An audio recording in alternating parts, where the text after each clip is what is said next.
sekarang, maju sekarang, sekarang.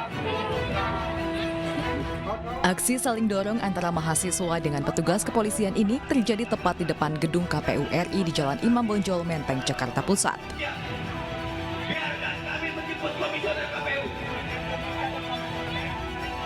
Sejumlah mahasiswa di barisan terdepan berusaha menerobos barikade polisi untuk bisa merangsek masuk ke dalam gedung KPU. Massa yang menamakan diri Liga Mahasiswa Nasional Demokratik menuding KPU telah melakukan berbagai kecurangan dalam proses pelaksanaan tahapan pemilu 2024. Hari ini, kecurangan itu dilakukan secara sengaja oleh badan yang bertanggung jawab. Massa juga menduga adanya kecurangan dalam proses verifikasi faktual pemilu 2024. Kejanggalan-kejanggalan yang dilakukan oleh KPU, kecurangan-kecurangan yang dilakukan oleh KPU, bahkan koalisi masyarakat sipil yang menginginkan pemilu bersih. Meski tidak ada satupun perwakilan KPU yang keluar menemui massa, mahasiswa mengancam akan kembali menggelar aksi unjuk rasa dengan jumlah massa yang lebih besar hingga tuntutan mereka dipenuhi.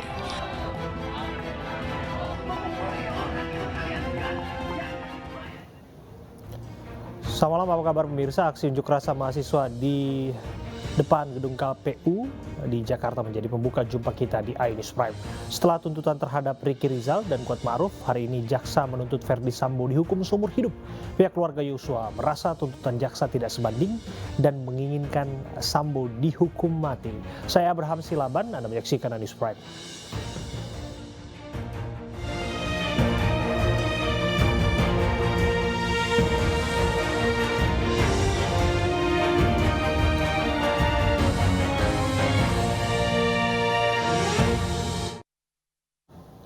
Unjuk rasa menuntut perubahan masa jabatan dari 6 tahun menjadi 9 tahun yang digelar ribuan kepala dan perangkat desa di gedung DPR Jakarta sempat ricuh, sempat terjadi ketegangan saat polisi berupaya untuk membubarkan massa agar tidak menutup badan jalan.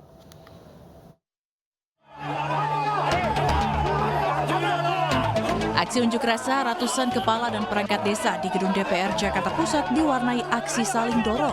Saling dorong terjadi karena polisi berusaha membubarkan massa yang menutupi badan jalan dan menyebabkan kemacetan lalu lintas. Aksi yang digelar ratusan kepala desa dan perangkat desa seluruh Indonesia merupakan bentuk protes mereka terhadap peraturan pemerintah yang berkaitan dengan keuangan negara. Ada dua tuntutan. Yang pertama, cabut Undang-Undang Nomor 2 Tahun 2020 kaitannya dengan keuangan negara. Kemudian kembalikan lagi roh Undang-Undang Desa Nomor 6 Tahun 2014. Yang kedua, revisi Undang-Undang Desa Nomor 6 Tahun 2014. Khususnya di pasal 39. Di situ disebutkan kepala desa 6 tahun sekali masa jabatan selama 3 kali periode. Kita rubah jadi 9 tahun sekali masa jabatan tanpa periodisasi. Karena kita kepala desa selama masih disenangi masyarakat, kita nyalon maka akan jadi. Selain itu, mereka juga mendesak DPR RI merevisi undang-undang yang menyebutkan masa jabatan Kades 6 tahun menjadi 9 tahun selama 1 kali jabatan, serta bebas untuk mencalonkan kembali Kades dalam Pilkades. Ratusan warga Jember unjuk rasa dengan menutup jalan dengan batu dan membakar ban bekas. Tidak hanya itu, pendemo juga nekat memasak dan menanak nasi di tengah jalan raya.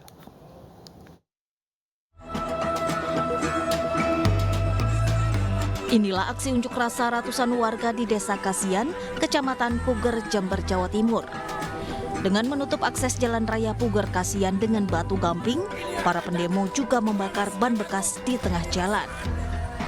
Tak hanya itu, warga juga memasak dan menanak nasi di tengah jalan sebagai bentuk kekecewaan akibat sulitnya memenuhi kebutuhan ekonomi lantaran tidak adanya rekomendasi dari Bupati Jember untuk penambangan kapur bagi warga. Selain itu, warga juga memprotes rusaknya jalan di kawasan Puger akibat banyaknya truk muatan berlebih yang menjadi persoalan yang harus juga diselesaikan oleh Bupati Jember. Yang dituntut wilayah khusus tambang pertambangan 10 hektar. Yang kemarin untuk rakyat, yang kemarin tanggal 11 Januari sudah kita grant. Para pendemo mengancam akan tetap menduduki jalan raya jika Bupati Jember tidak cepat memberi rekomendasi untuk penambangan kapur bagi warga.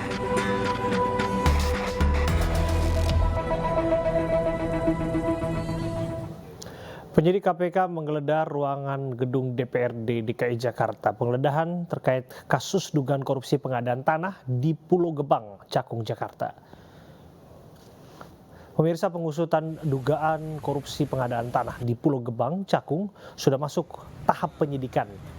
KPK juga sudah menetapkan sejumlah tersangka dengan berjalannya proses penyidikan. Saat ini KPK masih mengumpulkan bukti-bukti tambahan terkait dugaan korupsi pengadaan tanah di Pulau Gebang, Cakung.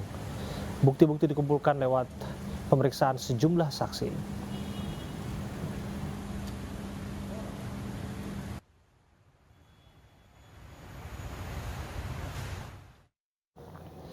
Pemirsa, untuk mengetahui perkembangan terkini proses penggeledahan KPK di kantor DPRD DKI Jakarta sudah bergabung bersama kami Ayu Pratiwi.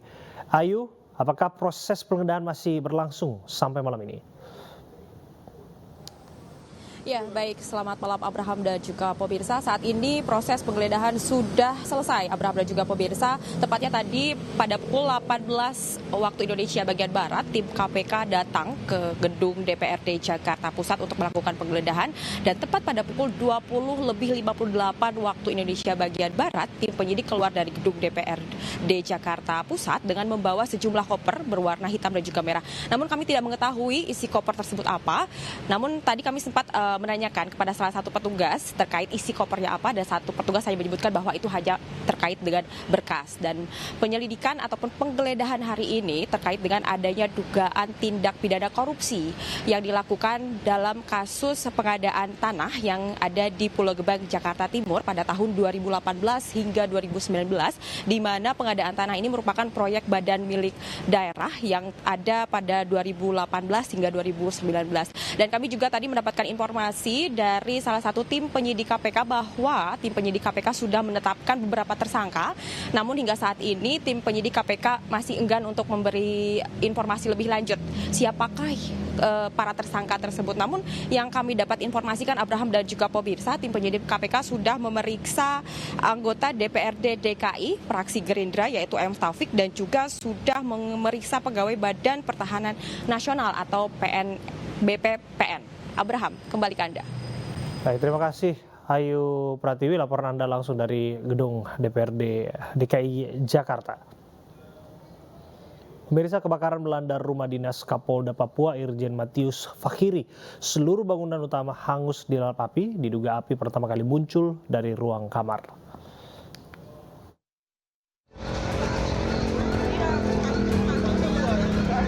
Inilah video amatir warga yang merekam kobaran api dengan cepat membesar dan menyebar hingga ke seluruh bangunan rumah dinas Kapolda Papua Irjen Matius D. Fakhiri. Diduga kebakaran terjadi akibat korsleting listrik, dan saat kebakaran terjadi sempat terdengar suara ledakan. 3 mobil pemadam kebakaran dikerahkan ke lokasi kebakaran dibantu dari personil Polda Papua. Tidak ada korban jiwa dalam peristiwa ini. Kerugian akibat kebakaran rumah dinas Kapolda dan Papua mencapai ratusan juta rupiah. Sementara itu penyidik dari Satreskrim Polresta Jayapura terus mengumpulkan bukti-bukti terkait untuk mengetahui penyebab pasti kebakaran.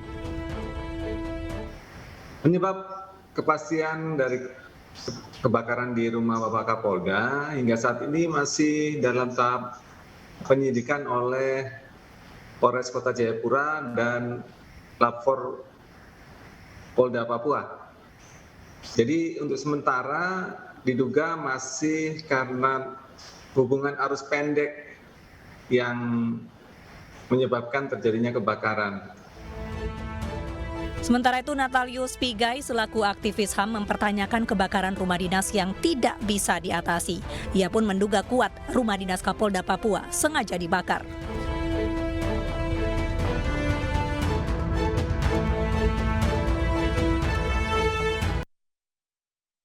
Kebakaran juga menghanguskan 13 ruangan yang terjadi di Universitas Satya Wiyata Mandala, Kabupaten Nabire, Papua. Dugaan kebakaran berasal dari tempat fotokopi, namun polisi masih mengusut penyebab kebakaran. Museum terbakar. Kebakaran dahsyat terjadi di gedung Fakultas Universitas Satya Wiyata Mandala, Kabupaten Nabire, Papua. Kejadian tersebut terjadi sekitar pukul 23:15 waktu Indonesia Timur. Api cepat menjalar dan menghanguskan seluruh bangunan Fakultas Fisip hingga 13 ruangan karena bangunan terbuat semi permanen. Api baru dapat dipadamkan sekitar pukul 1:30 waktu Indonesia Timur setelah water cannon milik Polres Nabire dikerahkan. Saat ini aparat kepolisian dari Polres Nabire telah melakukan olah TKP untuk mencari tahu penyebab terjadinya kebakaran tersebut. Menurut keterangan saksi, diduga kebakaran berasal dari tempat fotokopi. Polisi masih menyelidiki terkait pemicu daripada kebakaran tersebut. Dari laporan yang saya terima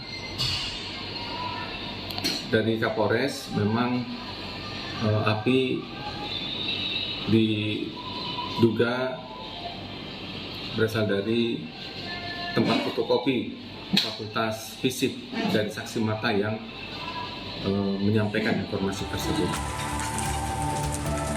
Kerugian material sementara belum dapat diperkirakan, namun secara keseluruhan bangunan pada Fakultas Fisip USWIM Nabire tersebut habis terbakar.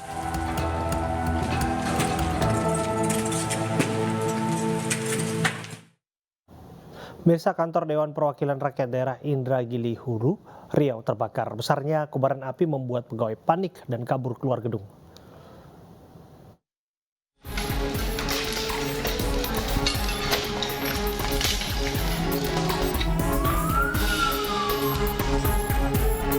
Kebakaran melanda gedung DPRD Indragiri Hulu di Jalan Lintas Pematang Rebah, Kecamatan Rengat, Kabupaten Indragiri Hulu, Riau, Selasa siang.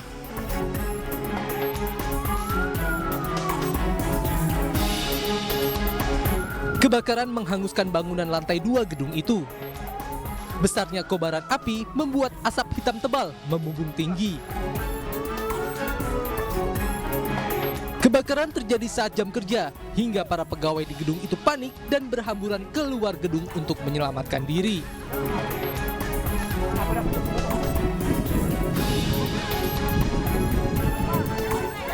Mobil damkar yang tiba di lokasi segera berupaya memadamkan api agar api tidak meluas ke gedung lainnya yang terdekat.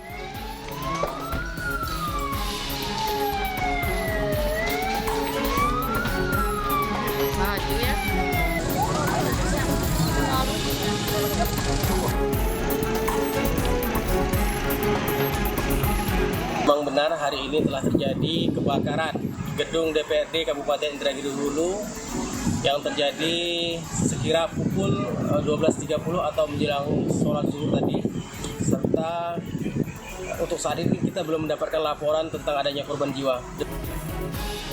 Belum diketahui pasti penyebab kebakaran gedung wakil rakyat tersebut. Tidak ada korban jiwa dalam peristiwa ini, namun kerugian material ditaksir mencapai ratusan juta rupiah.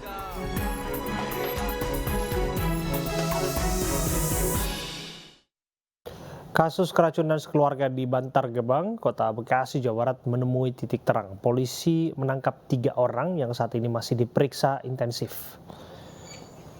Polda Metro Jaya menyatakan kasus keracunan 5 orang sekeluarga di Bekasi merupakan kasus pidana. Polisi belum merilis 3 orang yang telah ditangkap. Polisi masih melakukan pemeriksaan kepada 3 orang tersebut untuk mengetahui motifnya. 5 orang dalam satu keluarga mengalami keracunan pada 21 Januari 2023. 3 orang diantaranya meninggal dunia, suami korban pun sempat menghilang dan dicari oleh polisi. Untuk penanganan perkaranya, polisi sudah melakukan tahap penyidikan.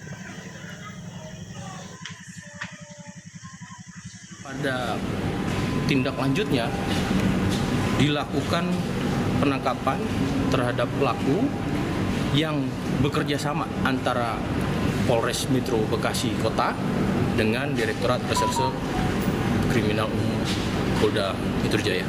Nanti perkembangannya secara komprehensif akan kita sampaikan. Siapa bang yang ditangkap? Ini suami korban ya Pak? Ya, kita nanti terhadap tersangka akan kami sampaikan lebih komprehensif kepada rekan-rekan pada kesempatan pertama. Inisial siapa? Inisial tersangka? Ya, inisialnya nanti dulu ya.